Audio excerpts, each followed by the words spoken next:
saudara, sekarang beta seumur 120 tahun. Beta kuat kayak dulu lah.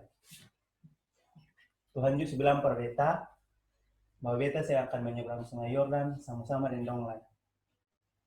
Tapi jangan takut, Tuhan, katong pun Allah. Dia akan jaga katong, dia akan menghancurkan apapun yang menghalangi dong pun jalan. Yosua, mari. Teguhkan saya pun hati, kuatkan saya pun hati. Karena saya yang akan pimpin dong semua menuju ke tanah yang Tuhan sudah janji. Jangan saya takut. Tuhan yang pilih saya, dia akan tuntun saya, sertai saya, dan dong semua sampai di sana. Tunggu maju, dia akan sertai kamu semua.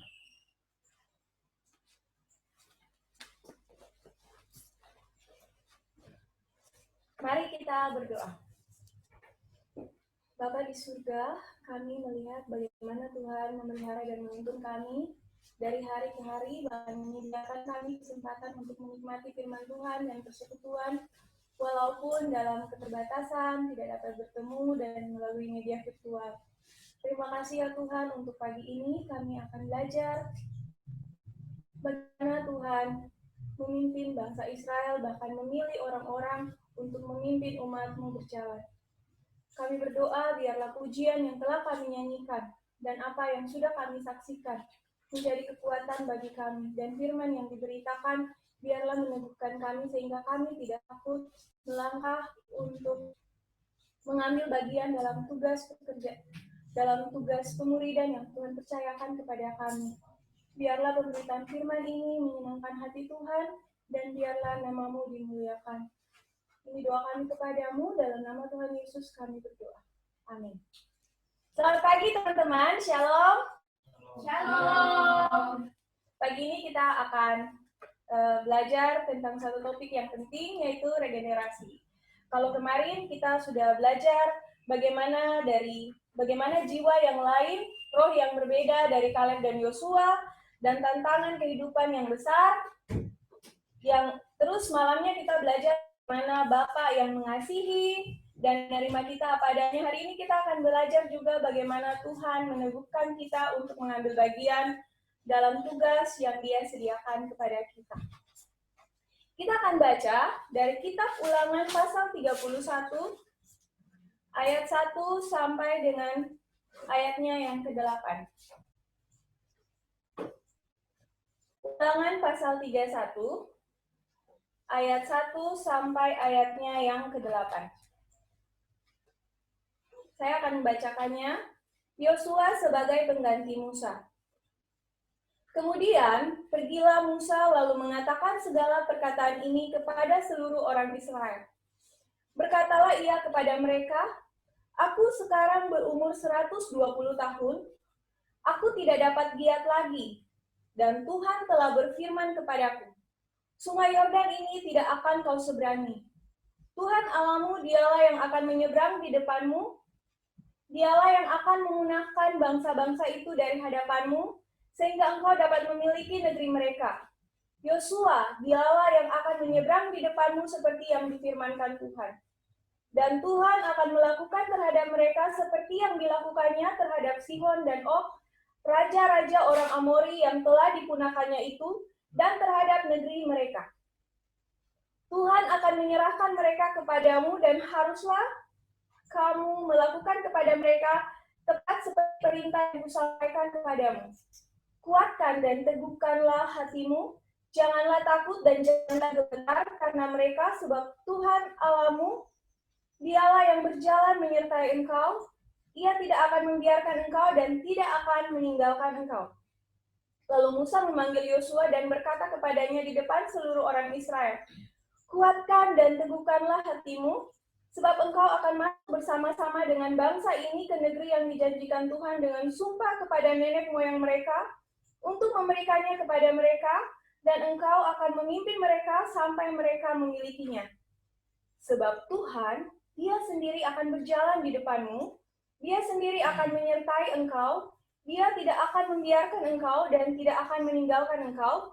Janganlah takut dan janganlah patah hati. Demikianlah firman Tuhan.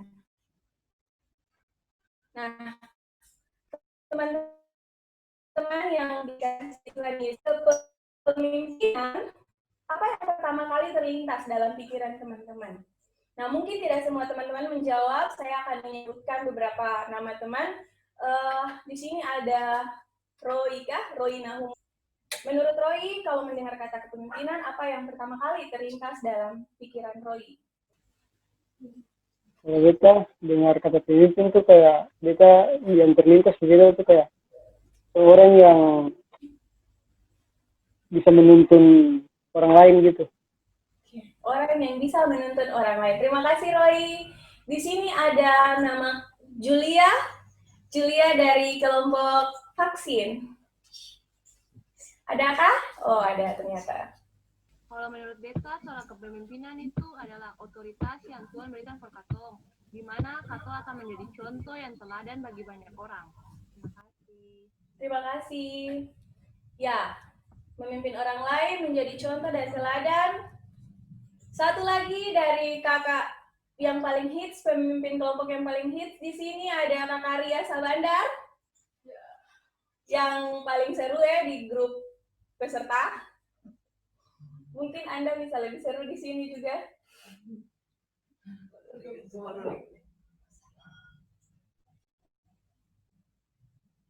Menurut Karya, kalau dengar kata kepemimpinan, apa yang ada di pikiran Karya? Karakter yang kuat, Kakak. Karakter yang, terima kasih Jadi Ria. teladan bagi yang lain. Oh, iya. Mental kuat. Masih ada lain? Jadi pas bilang apa yang dipikirkan langsung banyak keluar. Ya, menjadi teladan bagi orang lain, memimpin orang lain, yang tadi itu karakter yang kuat. Nah, mungkin teman-teman lain juga punya jawaban, dia punya kapasitas, punya kualitas, dan lain sebagainya. Nah, teman-teman, yang teman-teman katakan itu bukan sesuatu yang salah. Itu adalah karakter pemimpin yang dibutuhkan banyak orang. Namun, biasanya itu tereduksi hanya pada karisma, talenta yang melekat pada individu pemimpin itu. Itu bukan hal yang salah, teman-teman. Tapi satu hal yang sering kita lupakan adalah peranan seorang pemimpin adalah meregenerasikan pemimpin yang baru. Ketika dia memimpin, bagaimana dia juga bisa meregenerasikan pemimpin-pemimpin yang baru, yang sekualitas maupun mungkin yang lebih baik dari dia. Nah, bagian yang penting namun sering terabaikan oleh kita. Mengapa? Ya, pujian yang kita nyanyikan tadi dibilang, karena mungkin kita terlalu sibuk dengan diri kita sendiri, sibuk dengan hal-hal sekunder, bagaimana nanti orang memandang saya harus memuaskan banyak orang, dan kita lupa bahwa kita menyiapkan orang-orang yang akan melanjutkan kepemimpinan itu sesuai dengan tujuan yang ada. Nah, teman-teman, mari kita melihat bagaimana kepemimpinan Musa dari apa yang sudah kita bacakan.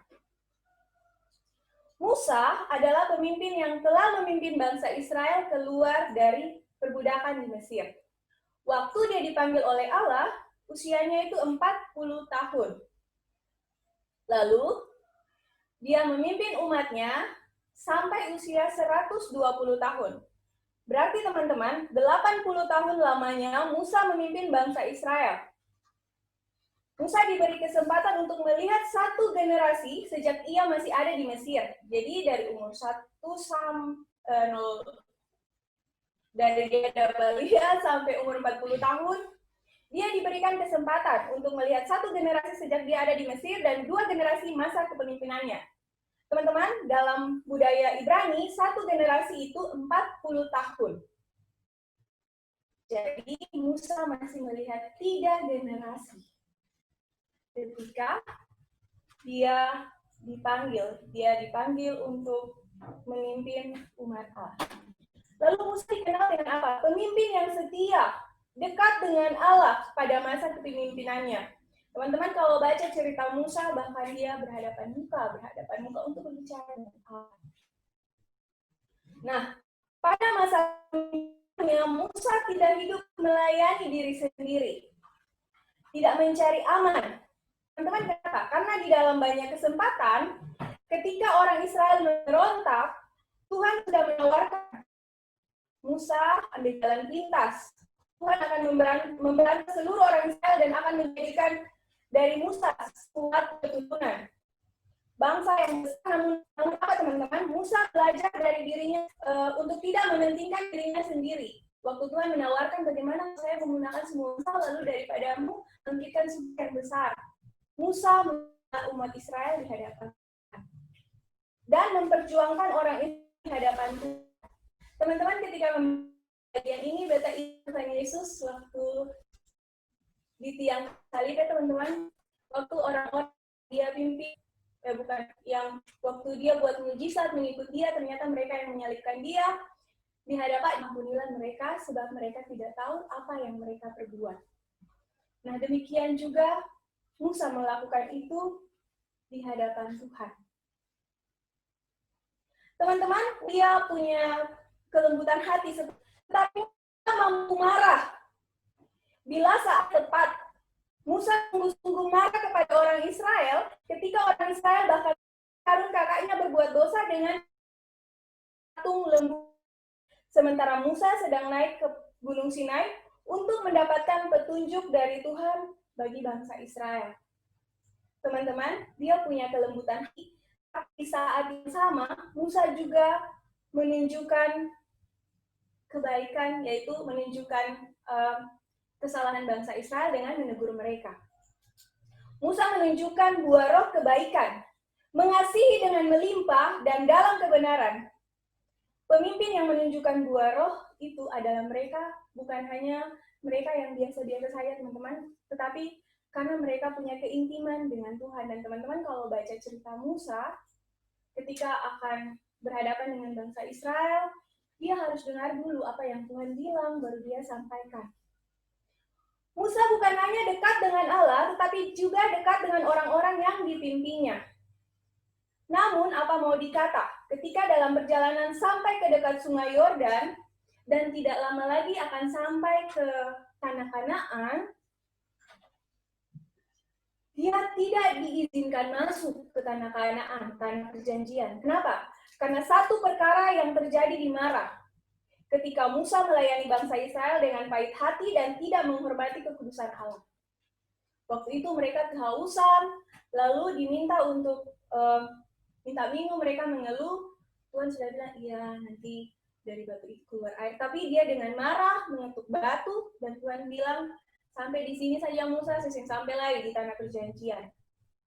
Tapi ini bukan hal yang akan kita bahas, karena fokus utama kita adalah bagaimana melihat kepemimpinan Musa dan bagaimana dia meregenerasikan orang lain. Nah, teman-teman, sehingga masanya akan sampai di situ saja, tidak akan lanjut. Nah, kalau menghayati perkataan-perkataan Musa di ayat-ayat yang Katong baca tadi, dan menempatkan diri sebagai posisi Musa, dia akan pikir dia pun waktu akan berakhir. Mungkin bangsa Israel juga sudah sedih, maksudnya sama-sama dengan Musa lama, lalu Musa justru lelah, tapi yang sampai tujuan. Tapi teman-teman, Musa yang membela Tuhan. Betul, kalau dia bisa membela bangsa Israel di depan Allah, supaya Allah tidak menggunakan mereka, mengapa dia yang bisa minta kepada Tuhan, ya Tuhan, kalau begitu satu kali ini kasih izin beta juga sampai di tanah Kanaan. Musa tidak melakukan itu. Musa tetap taat kepada Tuhan. Nah teman-teman, Musa tahu bahwa dia adalah hamba Allah. Dia harus menuruti apa yang Allah mau. Karena dia juga tahu bahwa pemimpin utama bangsa Israel bukan dirinya, tetapi Allah sendiri. Ya, jadilah menurut apa yang Allah mau, bukan menurut yang Musa mau. Di posisi umat, siapa yang akan memimpin kami? Perjalanan melewati Yordan bukan hal yang mudah. Belum lagi berhadapan dengan penduduk tanah Kanaan. Tetapi dalam keadaan yang demikian, Musa menguatkan hati bangsa dengan mengatakan, Tuhanlah yang akan berjalan di depanmu. Teman-teman, Musa tahu bahwa Allah adalah pemimpin. Bahkan jika kepemimpinan Musa akan berakhir, kepemimpinan Allah tidak akan berakhir. Kita mungkin akan mati, tetapi Allah tidak akan pernah mati. Dia dari kekal sampai kekal akan memimpin umatnya. Teman-teman, memang masa kepemimpinan akan berakhir, tetapi kepemimpinan Musa. Tetapi Tuhan telah menunjuk Yosua sebagai, yaitu abdi Musa yang setia. Jadi Yosua ini bukan tiba-tiba Tuhan pimpin. Tuhan pilih bagi kita teman-teman. Yosua ini sebenarnya sudah lama mengikuti Musa. Dia itu adalah abdi Musa yang setia. Nah, arti nama Yosua adalah Allah menyelamatkan.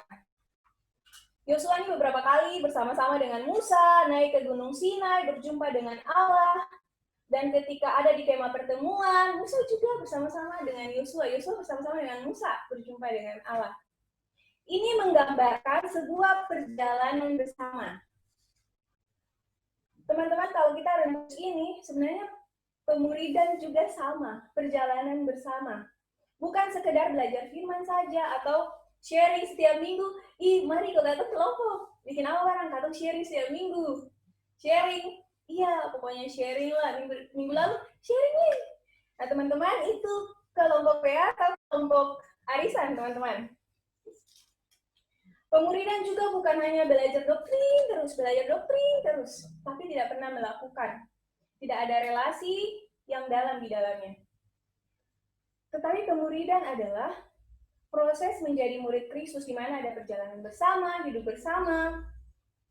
Lalu proses ini ketika mendalami firman, maka kita harus hidup di dalamnya dengan cara melakukannya. Bagaimana firman itu mengubahkan hidup kita, diubahkan dan menjadi serupa dengan Kristus. Teman-teman yang kekasih, skenario pertama ini sebenarnya menegaskan bahwa Allah hadir di tengah umatnya, membawa pemulihan lewat orang-orang yang Ia pilih. Dan kepada mereka yang diberikan tugas kepemimpinan itu, teman-teman, itu adalah anugerah. Karena itu jangan main-main. Teman-teman, bagi para PKK, mari belajar menyiapkan Yosua-Yosua yang akan meneruskan tugas kepemimpinan sebagai gembala yang membawa generasi ini menuju tanah perjanjian. Apa tanah perjanjian kita, teman-teman? Keselamatan di dalam Kristus. Mereka membutuhkan itu, teman-teman. Generasi ini membutuhkan Kristus untuk memberikan mereka. Karena itu mari rencanakan, persiapkan firman, doakan, jadi teladan bagi orang-orang yang kita layani. Teman-teman, tertarik menyiapkan bagian ini bukan hanya koreksi bagi teman-teman, tapi bagi saya juga. Nah, saya sangat tertarik ya teman-teman melihat meme ya. Meme apa tuh? Yang dibuat oleh Kakak Cia tadi pagi. Dia bilang pakai foto Kasusi, yang tunda-tunda KTB tenggelamkan saja. Lucu sih, tapi harusnya bagi kita yang tahu diri, ini tugas mulia, ini menusuk sampai ke relung hati kita. Bagi AKK yang baru atau mau memulai kelompok atau sedang menjalani kelompok, mari belajar seperti Yosua yang setia kepada Musa. Dia tuh tahu diri, teman-teman. PKK itu adalah orang yang berjuang bagi kalian, mendoakan, memberi hidup, bukan saudara kalian tuh, tapi mereka mau mencari-cari. Kalian ini sedang ada masalah, mereka kasih waktu, memberi hidup. Sesungguhnya Tuhan juga sedang menyiapkan kalian lewat mereka. Kalian itu adalah Yosua-Yosua yang sedang dipersiapkan. Generasi ini membutuhkan Yosua-Yosua muda yang membawa mereka kepada tanah perjanjian, yaitu Kristus sendiri. Nah, teman, kalau kita baca Yosua ini juga melambangkan Kristus. Kenapa? Yosua taat kepada Musa, Kristus taat kepada Bapa. Sampai supaya apa? Orang-orang yang hidup dalam dosa dipulihkan, diselamatkan. Kristus menyelesaikan masalah terbesar yang tidak dapat diselesaikan oleh manusia. Apa, teman-teman? Dosa. Itu skenario pertama.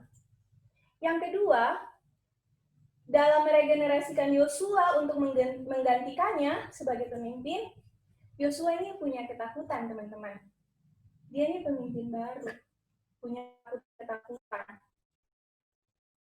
Kenapa? Ketakutan dari dalam itu Yosua tidak seperti Musa. Musa itu pemimpin besar.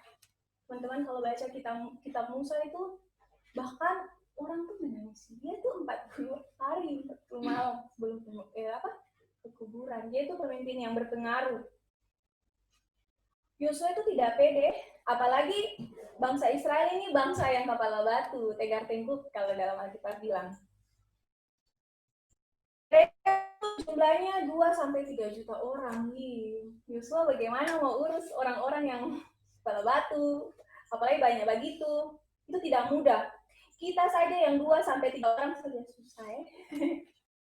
Apalagi Yosua.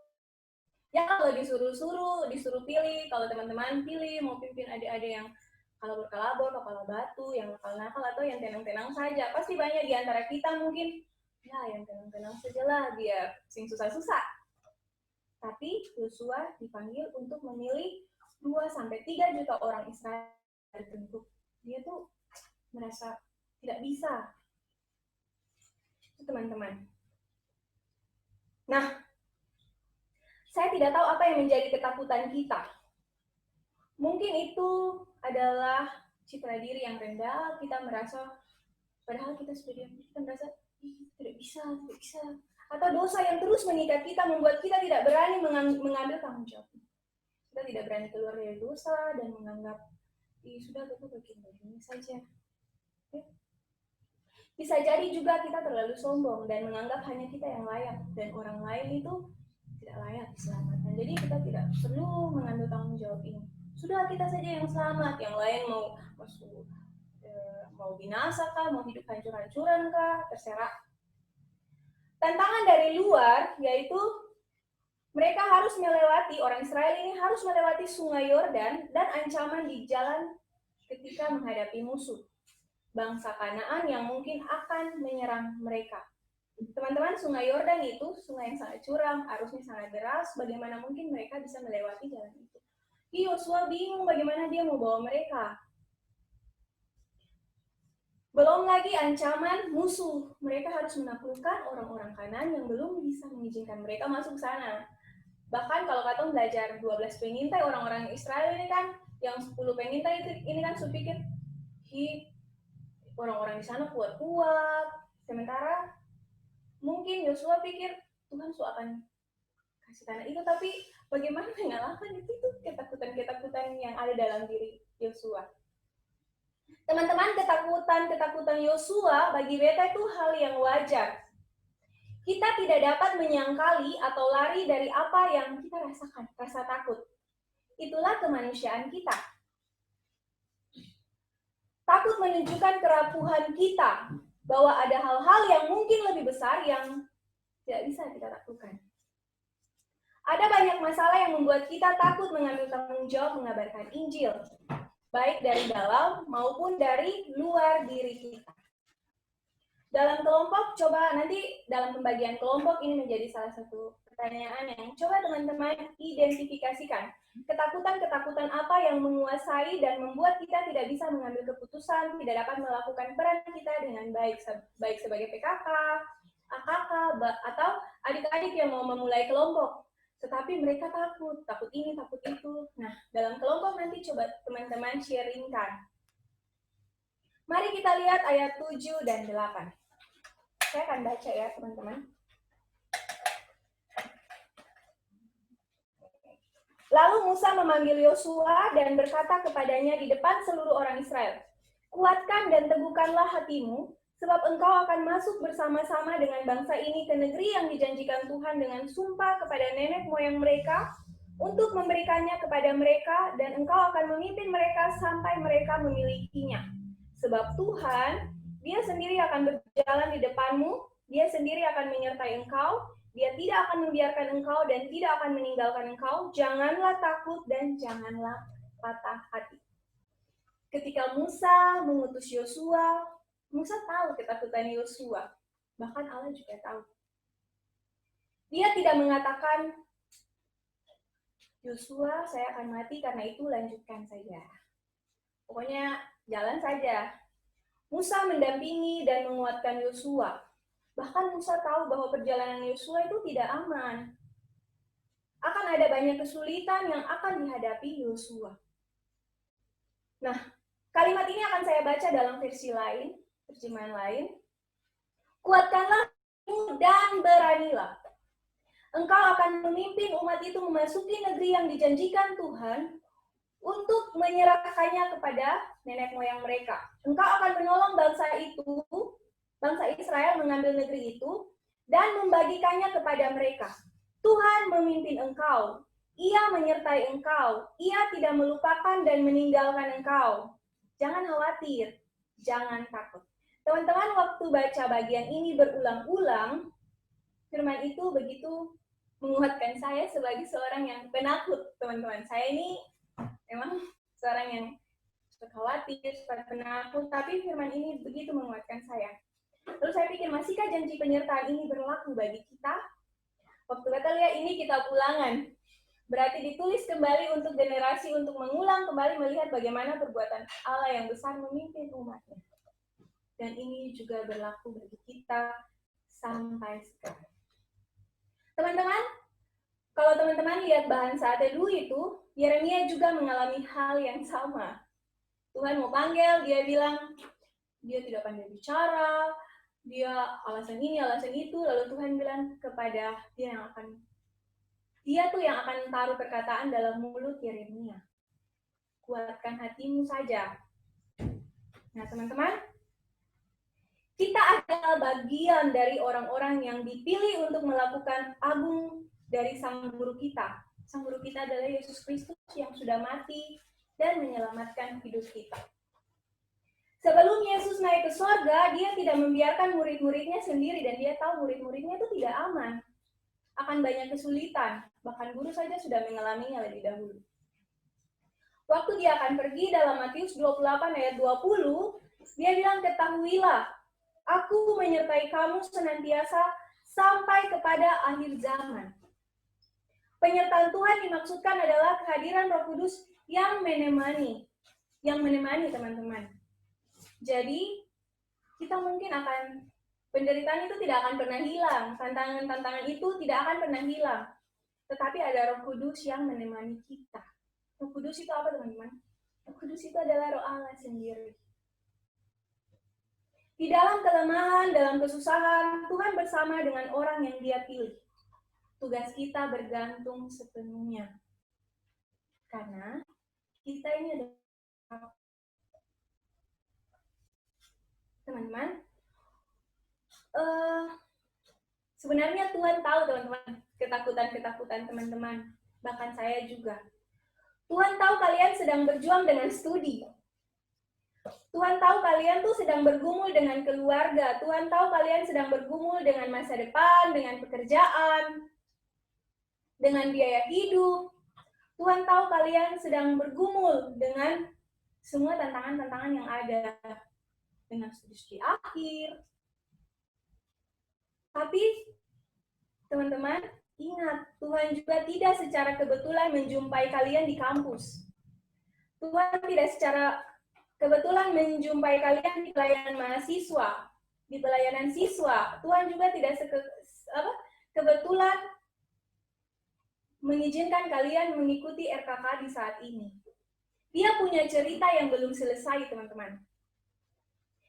Dia ingin menyampaikan itu, menulis cerita itu lewat hidup kalian. Allah punya rencana atas dirimu, termasuk dalam diri orang-orang yang katong pimpin, yang katong ajak, yang katong panggil di ibadah, yang katong ajak ikut RKK.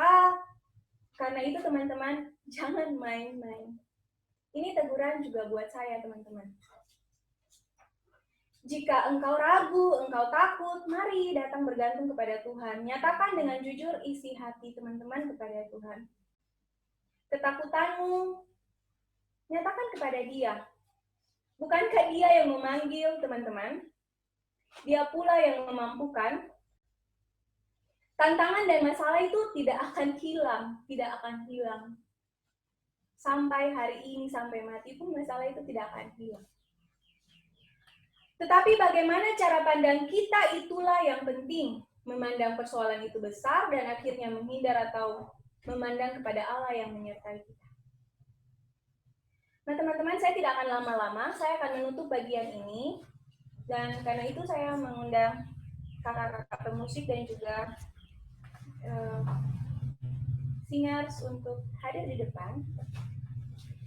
Teman-teman, menutup bagian ini, saya teringat perkataan Romo Sandiawan ketika membaca pledoi di depan majelis hakim berkaitan dengan keberpihakan dan perjuangan membela para korban kasus Mei 98 yang mencari keadilan di tengah rezim pemerintahan yang begitu korup. Dia bilang begini, teman-teman, ini bagi beta kalimat kristal. Kalau memang penderitaan ini adalah konsekuensi dari perwujudan iman saya, itu berarti saya secara nyata, saya akan dilemparkan di balik jeruji penjara. Paulus juga mengalaminya, teman-teman. Menjadi bagian dari tumpukan para korban, Yesus juga adalah korban dari kebenaran yang ia perjuangkan. Romo bilang, saya siap dan ikhlas. Memang saya merasa lemah, namun saya tak sudi tunduk mengabdi kepada ketakutan. Teman-teman, saya ulangi sekali lagi. Memang saya merasa lemah, mengakui kejujuran kita akan kelemahan dan ketakutan kita, namun saya tak sudi tunduk mengabdi kepada ketakutan. Saya ulangi ayat 7 dan 8. Musa memanggil Yosua dan berkata kepadanya di depan seluruh orang Israel, kuatkan dan teguhkanlah hatimu, sebab engkau akan masuk bersama-sama dengan bangsa ini ke negeri yang dijanjikan Tuhan dengan sumpah kepada nenek moyang mereka, untuk memberikannya kepada mereka, dan engkau akan memimpin mereka sampai mereka memilikinya. Sebab Tuhan, Dia sendiri akan berjalan di depanmu, Dia sendiri akan menyertai engkau, Dia tidak akan membiarkan engkau dan tidak akan meninggalkan engkau. Jangan takut, jangan patah hati. Mari tunduk kepala. Saya mengajak kita untuk berdoa secara pribadi, meresponi firman Tuhan ini, dan solois akan menyanyikan lagu Murnikanku. Selesai lagu ini dinyanyikan, selesai teman-teman berdoa, Kakak Cia akan menutup kita dengan doa penutup. Murnikan.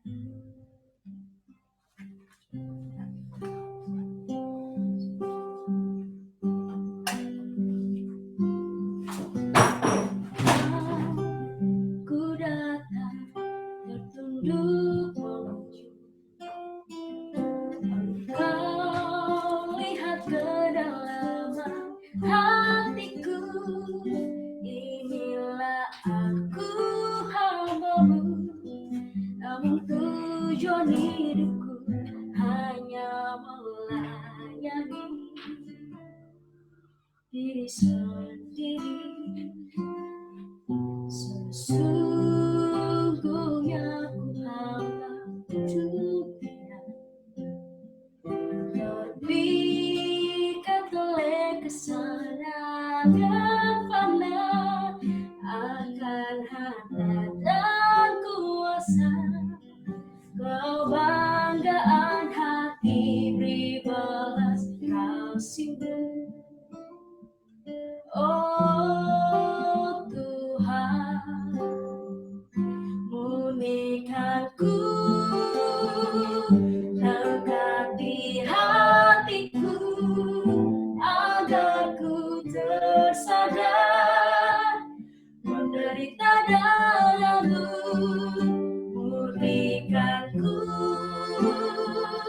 arahkan mata hatiku, agar ku setia padamu. Tuhan Yesus, Bapa yang baik, kami datang kepadamu, kami mengucap syukur dan berterima kasih ya Tuhan, untuk keselamatan yang sudah kami terima daripadamu. Kami mengucap syukur untuk anugerah-Mu yang besar dalam hidup kami, bahwa kami menerima itu semua dengan cuma-cuma. Tuhan, tolonglah kami ketika kami sudah menerima itu dengan cuma-cuma, biarlah kami pun juga membagikannya kepada generasi selanjutnya. Terima kasih ya Tuhan untuk firman-Mu. biarlah janjimu kepada Yosua itu juga yang meneguhkan kami, bahwa kami tidak perlu takut, karena Engkau yang berjalan di depan kami, Engkau yang memimpin kami untuk mengerjakan kehendak-Mu Tuhan, dan untuk membagikan kasih yang sudah kami terima kepada generasi selanjutnya. Baik kami sebagai PKK, kami sebagai AKK, biarlah kami setia, dan Engkau terus memurnikan motivasi hati kami, Engkau terus memurnikan kami ya Tuhan, supaya kami kedapatan setia menderita denganmu, dan terus berjuang dengan berani, karena Engkau sendiri yang memimpin hidup kami.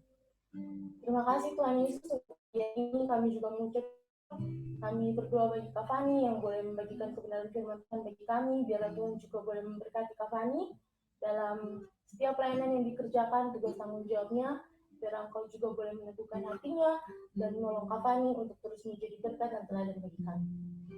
Ini doa kami kepadamu Tuhan, di dalam nama Tuhan Yesus Kristus kami berdoa dan mengucap syukur. Haleluya, amin.